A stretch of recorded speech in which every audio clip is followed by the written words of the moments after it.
Bismillahirrahmanirrahim. Assalamualaikum warahmatullahi wabarakatuh.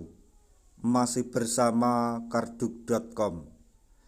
Pada video kali ini kami akan menyampaikan kabar gembira untuk para tenaga honorer, khususnya para tenaga honorer yang mendapatkan kode R2 dan R3 pada seleksi atau pengumuman hasil seleksi P3K tahap 1 terkait dengan penyelesaian masalah tenaga honorer tahun 2025, yaitu honorer dengan kode R2 dan R3 sujud syukur segera masuk formasi P3K penuh waktu.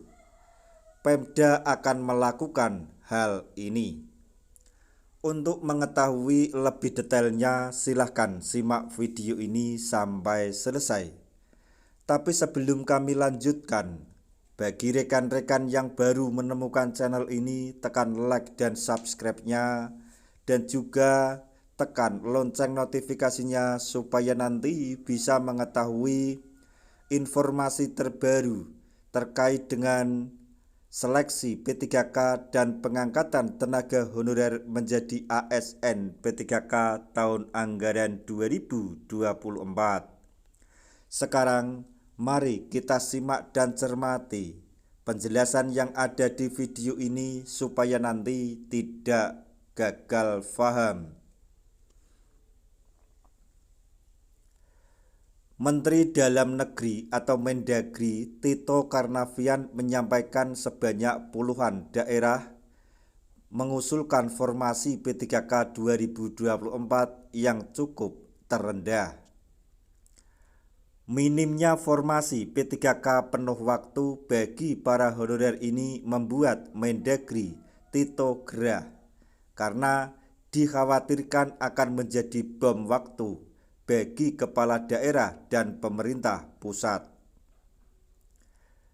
Oleh karena itu, Mendagri Tito Karnavian mengingatkan pada para kepala daerah untuk segera mengajukan formasi tambahan P3K 2024 secepatnya. Alasannya, pendaftaran seleksi P3K 2024 tahap 2 berakhir pada tanggal 15 Januari 2025. Selanjutnya, mengenai pemerintah daerah usulkan tambahan formasi.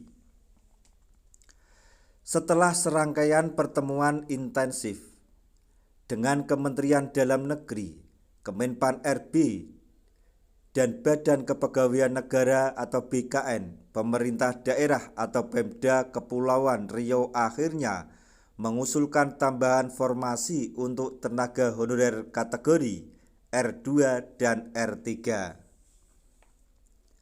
Langkah ini bertujuan untuk mengakomodasi para tenaga honorer tersebut menjadi pegawai pemerintah dengan perjanjian kerja atau P3K penuh waktu.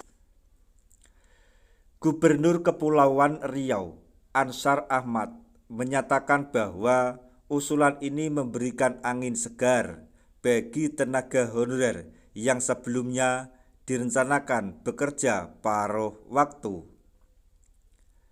Dengan usulan formasi baru ini, diharapkan status mereka dapat berubah menjadi penuh waktu jika usulan tersebut disetujui.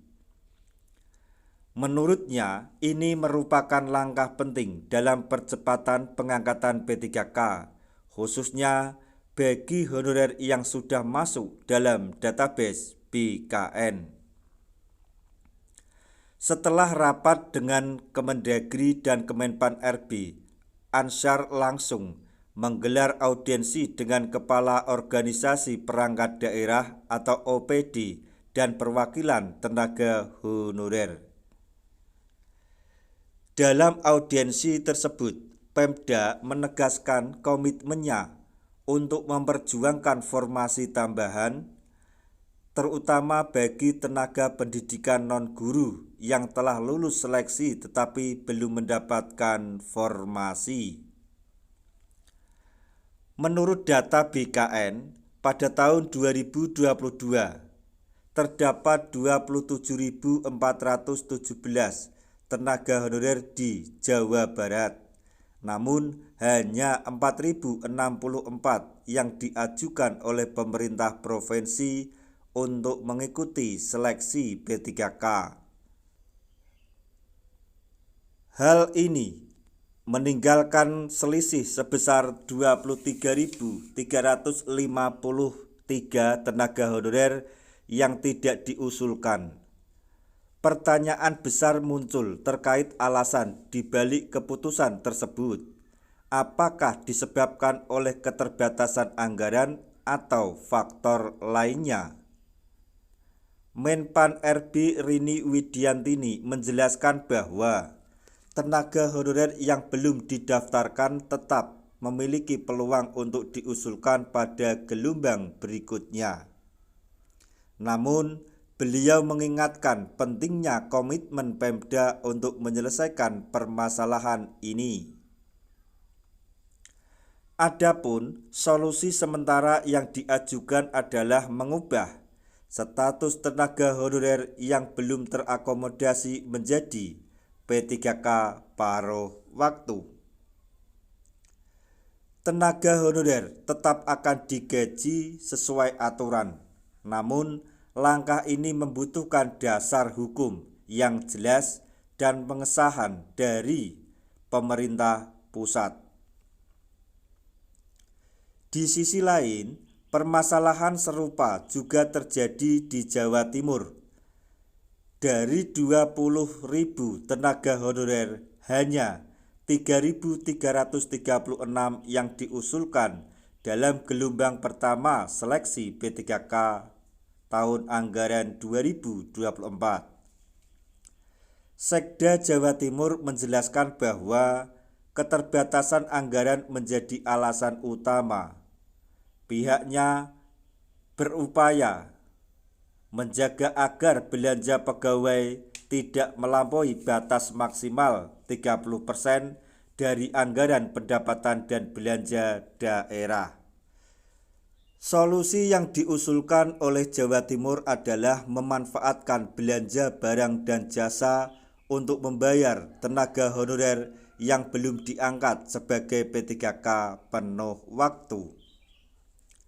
Langkah ini dianggap mampu menjaga keberlanjutan kerja mereka tanpa melanggar aturan anggaran. Dengan demikian, pihak Kemendagri menekankan bahwa seluruh tenaga honorer harus didaftarkan untuk mengikuti seleksi P3K dan meminta Pemda untuk menambah jumlah formasi.